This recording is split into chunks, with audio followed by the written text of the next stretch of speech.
Ate Glenn, seek ye first the kingdom of God, and all these things will be added unto you. Ingat. God bless you. Happy 65th birthday.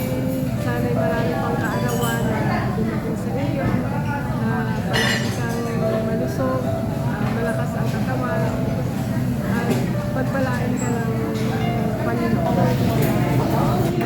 Salamat nga pala sa kabutihan mo. Kapag mayroong gawain ng church, lagi kang umaalalay.